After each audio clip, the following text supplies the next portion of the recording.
નમસ્તે વિદ્યાર્થી મિત્રો, ધોરણ 12 અર્થશાસ્ત્ર વિષયમાં આજે આપણે એક નવા ચેપ્ટરની શરૂઆત કરવી છે. પ્રકરણ 8 કૃષિ ક્ષેત્ર એગ્રીકલ્ચર સેક્ટર. બોર્ડ પરીક્ષામાં 10 ગુણમાં આ ચેપ્ટર પૂછાય છે. ભારતીય ખેતી વિશેની આ ચેપ્ટરમાં વિસ્તૃત માહિતી રજૂ કરવામાં આવી છે. પ્રકરણ 8 કૃષિ ક્ષેત્ર એગ્રીકલ્ચર સેક્ટર. આ ચેપ્ટરમાં આપણે કઈ કઈ બાબતનો અભ્યાસ કરવાનો છે એના વિશેની એક પ્રારંભિક થોડીક સમજૂતી આપી દઉં. આ ચેપ્ટરમાં આપણે કૃષિ ક્ષેત્રનું ભારતીય અર્થતંત્રમાં શું મહત્વ છે એના વિશેની વાત કરશું.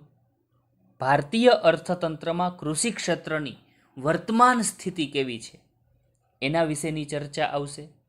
ભારતમાં નીચી ખેત ઉત્પાદકતા જોવા મળે છે તો એ માટે કયા પરિબળો જવાબદાર છે એની ચર્ચા આવશે.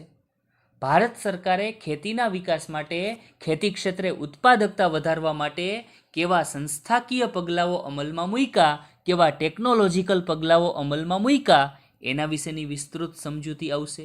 તેમજ આધુનિક ખેતીના જે મુખ્ય 4 પાસાઓ છે એના વિશેની સમજ મેળવવાની આવશે. ત્યારે આ ચેપ્ટર પૂરું થશે. અહીં આપણે આ ચેપ્ટરની જે શુભ શરૂઆત કરવાની છે એ યાદ રાખોથી કરીએ. જો કૃષિ ક્ષેત્ર વિશ્વના તમામ દેશો માટે ખૂબ જ અગત્યનું ક્ષેત્ર ગણાય છે. બધાને ખ્યાલ છે કે ખેતીનું દેશના અર્થતંત્રમાં શું ઇમ્પોર્ટન્સ છે. ખેતી ક્ષેત્ર દ્વારા જ લોકોની અનાજ, શાકભાજી, ફળ ફૂલ વગેરેની જરૂરિયાત સંતોષાય છે અને એટલે જ વ્યક્તિ પોતાનું જીવન વ્યવસ્થિત રીતે જીવી શકે છે. વ્યક્તિ પોતાની ખોરાકની જરૂરિયાત કૃષિ ક્ષેત્ર દ્વારા સંતોષી શકે છે. એટલે કે કૃષિ ક્ષેત્ર દ્વારા લોકોની અનાજ, શાકભાજી, ફળ ફૂલ વગેરે જરૂરિયાત સંતોષાય છે. એટલું જ નહીં, કૃષિ ક્ષેત્ર ઉદ્યોગોને કાચો માલ પણ પૂરો પાડે છે. દેશમાં ઘણા બધા એવા ઉદ્યોગો હોય છે જે કાચા માલ માટે ખેત પેદાશો ઉપર આધારિત હોય છે. આવા ઉદ્યોગોને કાચો માલ કોના દ્વારા પૂરો પાડવામાં આવે છે? ખેતી ક્ષેત્ર દ્વારા પૂરો પાડવામાં આવે છે. બધાને ખ્યાલ છે, ખાંડના કારખાના માટે કાચો માલ શેરડી, ઓઇલ મિલો માટે કાચો માલ વિવિધ તેલીબિયાઓ, શણની મિલો માટે કાચો માલ શણ, કાપડ મિલો માટે કાચો માલ કપાસ. તો આ બધા જ ઉદ્યોગોને કોણ કાચો માલ પૂરો પાડે છે? કૃષિ ક્ષેત્ર. એટલે જ ઔદ્યોગિક ઉત્પાદનો પણ વધે છે. યાદ રાખજો, દરેક દેશોમાં કૃષિ ઉત્પાદનની ક્ષમતાઓ કેવી હોય? જુદી જુદી હોય. તમામ દેશોમાં કૃષિ ઉત્પાદન બાબતની ક્ષમતાઓ એકસરખી હોતી નથી, જુદી જુદી હોય છે. અને એટલે જ કૃષિ ક્ષેત્ર દરેક દેશોમાં જુદા જુદા પ્રમાણમાં ઉત્પાદન, રોજગારી અને આવકનું સર્જન કરે છે. દરેક દેશોમાં ખેત ઉત્પાદન, રોજગારી અને આવકનું જુદા જુદા પ્રમાણમાં કૃષિ ક્ષેત્ર દ્વારા સર્જન થતું હોય છે. દરેક દેશોમાં ખેત ઉત્પાદન જુદું જુદું હોય. દરેક દેશોમાં ખેતીમાંથી રોજગારી મેળવતા લોકોનું પ્રમાણ જુદું જુદું હોય. દરેક દેશોમાં ખેતી ક્ષેત્રમાંથી પ્રાપ્ત થતી આવકનું પ્રમાણ જુદું જુદું હોય. તો યાદ રાખજો આ બાબત. બરાબર. Introduction paragraph. શું જોયું?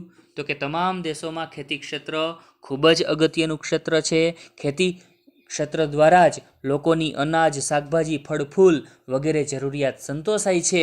ખેતી ક્ષેત્ર ઘણા બધા ઉદ્યોગોને કાચો માલ પૂરો પાડે છે અને દરેક દેશોમાં કૃષિ ઉત્પાદનની ક્ષમતાઓ જુદી જુદી હોય અને એટલે જ દરેક દેશોમાં ખેત ઉત્પાદન જુદું જુદું હોય. ખેતીમાંથી રોજગારી મેળવતા લોકોનું પ્રમાણ જુદું જુદું હોય. તેમજ ખેતીમાંથી પ્રાપ્ત થતી આવક જુદી જુદી હોય.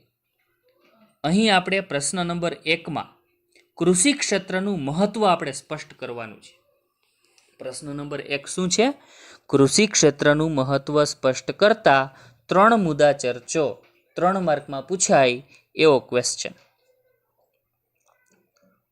યાદ રાખજો, ભારતમાં કૃષિ ક્ષેત્ર પ્રાચીન કાળથી, પુરાતન કાળથી એક મહત્વનું ક્ષેત્ર રહ્યું છે. ભારત કૃષિ ઉત્પાદનની બાબતમાં, રોજગારી સર્જનની બાબતમાં તેમજ નિકાસ કમાણી જેવી બાબતમાં કૃષિ ક્ષેત્ર ઉપર ખાસ આધાર રાખે છે અને એટલે જ ભારતને ખેતી પ્રધાન દેશ તરીકે ઓળખવામાં આવે છે. તમને 2 માર્કમાં ક્વેશ્ચન પૂછાશે કે ભારત ખેતી પ્રધાન દેશ છે, સમજાવો. મોસ્ટ આઈએમપી ક્વેશ્ચન છે 2 માર્ક માટે. તો આપણે એવું લખવાનું છે કે ભારતમાં કૃષિ ક્ષેત્ર પુરાતન કાળથી, પ્રાચીન સમયથી એક મહત્વનું ક્ષેત્ર રહ્યું છે. કૃષિ ઉત્પાદનની બાબતમાં, રોજગારી પ્રાપ્ત કરવાની બાબતમાં, નિકાસ કમાણી પ્રાપ્ત કરવાની બાબતમાં ભારતીય અર્થતંત્રનો ખેતી ક્ષેત્ર પર વધુ પડતો આધાર છે અને એટલે જ ભારતને ખેતી પ્રધાન દેશ તરીકે ઓળખવામાં આવે છે. ખેતી તો ભારત માટે જીવાદોરી સમાન છે. કૃષિ ક્ષેત્ર તો દેશ માટે જીવાદોરી સમાન છે અને એટલે જ ખેતી ક્ષેત્રને અર્થતંત્રની કરોડરજ્જુ સમાન દરજ્જો આપવામાં આવ્યો છે. જેમ શરીરમાં કરોડરજ્જુનું જેટલું મહત્વ છે શરીરને સ્થિર રાખવા માટે, એવી જ રીતે દેશના અર્થતંત્રની સ્થિરતા માટે કૃષિ ક્ષેત્ર એ ખૂબ જ અગત્યનું ક્ષેત્ર ગણાય છે. એવો પણ ક્વેશ્ચન પૂછાય છે કે ખેતી ક્ષેત્ર એ દેશના અર્થતંત્રની કરોડરજ્જુ સમાન છે, સમજાવો. આવું વિધાન પૂછાય તો પણ ત્યાં આ જ ક્વેશ્ચનની સમજૂતી આપણે વિસ્તૃત લખવાની થાય.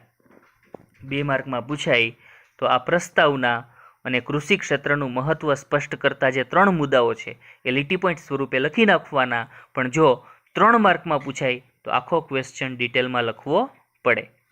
કૃષિ ક્ષેત્રનું મહત્વ સ્પષ્ટ કરતા કયા 3 મુદ્દાઓ આપણે સમજવાના છે? તો કે રોજગારીની દ્રષ્ટિએ કૃષિ ક્ષેત્રનું મહત્વ, ઔદ્યોગિક વિકાસની દ્રષ્ટિએ કૃષિ ક્ષેત્રનું મહત્વ અને જીવન ધોરણના આધારે કૃષિ ક્ષેત્રનું મહત્વ. તેમાં આપણે સૌથી પહેલો મુદ્દો રોજગારીની દ્રષ્ટિએ કૃષિ ક્ષેત્રનું શું મહત્વ છે એના વિશેની ચર્ચા કરીએ. તો જુઓ, ભારતનું કૃષિ ક્ષેત્ર એ સૌથી વધારે રોજગારી પૂરી પાડતું ક્ષેત્ર છે. આઝાદી પછી ઉદ્યોગ ક્ષેત્રે અને સેવા ક્ષેત્રે વિકાસ થયો છે, છતાં પણ આજની તારીખે પણ સૌથી વધારે રોજગારી પૂરી પાડતું ક્ષેત્ર જો કોઈ હોય તો એ ખેતી ક્ષેત્ર છે. જો વર્ષ 2014-15નો અહીં આપણને આંકડા આપ્યા છે. વર્ષ 2014-15 મુજબ દેશમાં કુલ વસ્તીમાંથી 49% લોકો એવા હતા જે ખેતી ક્ષેત્રમાંથી રોજગારી મેળવતા હતા. સૌથી વધારે રોજગારી મેળવતા લોકોનું પ્રમાણ ખેતી ક્ષેત્રમાં જોવા મળે છે. ઓકે, જેમાં કૃષિ ઉપરાંત પશુપાલન, મરઘા બતકા ઉછેર, મત્સ્ય ઉછેર, જંગલ વગેરે જેવી આર્થિક પ્રવૃત્તિઓનો પણ સમાવેશ થઈ જાય છે. આજે 49% લોકો ખેતીમાંથી રોજગારી મેળવતા હતા, પ્રાથમિક ક્ષેત્રમાંથી રોજગારી મેળવતા હતા. એમાં ખેતી એ મુખ્ય પ્રવૃત્તિ ઉપરાંત ખેતીની સાથે થઈ શકે એવી પ્રવૃત્તિ જેમાં પશુપાલન, મરઘા બતકા ઉછેર, મત્સ્ય ઉછેર, જંગલ વગેરે પ્રવૃત્તિઓનો પણ સમાવેશ થાય. તો અહીં રોજગારી પૂરી પાડવાની દ્રષ્ટિએ ખેતી ક્ષેત્રનું ઘણું મહત્વ રહેલું છે. ઘણા બધા લોકો છે એ જંગલમાંથી પણ આર્થિક પ્રવૃત્તિ મેળવતા હોય, જેમ કે સૂકા લાકડા વીણવા, જંગલમાં ફળ ફ્રૂટ વગેરે વીણવા જેવું, ઔષધિઓ માટે વિવિધ પાંદડાઓ વીણવા. જંગલમાંથી પણ ઘણા બધા લોકો વિવિધ આર્થિક પ્રવૃત્તિ મેળવતા હોય છે. બીજો મુદ્દો છે ઔદ્યોગિક વિકાસની દ્રષ્ટિએ. જો દેશમાં કૃષિ ક્ષેત્રે ઉત્પાદન વધે તો જ ઉદ્યોગોને પૂરતા પ્રમાણમાં કાચો માલ મળી રહે, કારણ કે ઘણા બધા ઉદ્યોગો એવા હોય જે કાચા માલ માટે ખેત પેદાશો ઉપર આધાર રાખતા હોય. યાદ રાખજો, કૃષિ ક્ષેત્રે ઉત્પાદન વધે તો જ ઉદ્યોગોને પૂરતા પ્રમાણમાં કાચો માલ મળી રહે અને તો જ ઉદ્યોગોમાં ક્ષમતા અનુસાર ઉત્પાદન થઈ શકે, વ્યવસ્થિત રીતે વધુ માત્રામાં ઉત્પાદન થઈ શકે. પણ આ માટે ઉદ્યોગોને પૂરતા પ્રમાણમાં કાચો માલ મળી રહેવો જોઈએ અને એ માટે કૃષિ ક્ષેત્રે ઉત્પાદન વધવું જોઈએ. તો જ ઉદ્યોગોમાં ક્ષમતા અનુસાર ઉત્પાદન થાય અને વિકાસ પ્રાપ્ત થાય. અને એટલે જ દેશનો વિકાસ ઝડપી બને. એટલું જ નહીં, ખેતી દ્વારા ગ્રામીણ ક્ષેત્રે પણ લોકોની આવક વધે છે. ગામડામાં લોકોની મુખ્ય પ્રવૃત્તિ કઈ? તો કે ખેતી. ગ્રામીણ લોકો મેક્સિમમ ખેતીમાંથી રોજગારી મેળવે છે. એટલે ખેતી દ્વારા જ ગ્રામીણ ક્ષેત્રે લોકોની આવક વધે છે અને એટલે જ ગામડામાં TV, fridge, motor bike, motor car વગેરે ઔદ્યોગિક ચીજોની માંગ વધે છે અને ઉદ્યોગોને શું મળે છે? બજાર મળે છે. એટલે ઉદ્યોગોને બજાર પૂરું પાડવાની દ્રષ્ટિએ પણ ખેતીનું ખૂબ જ અગત્યનું સ્થાન રહેલું છે. એટલે ઔદ્યોગિક વિકાસની દ્રષ્ટિએ આ બે રીતે ખેતી ક્ષેત્ર ખૂબ મહત્વનો ફાળો આપે છે. પેલી કઈ રીત જોઈ? તો કે ખેતી ક્ષેત્ર ઉદ્યોગોને કાચો માલ પૂરો પાડે છે અને એટલે જ ઉદ્યોગોમાં ક્ષમતા અનુસાર ઉત્પાદન થાય છે અને વિકાસ પ્રાપ્ત થાય છે.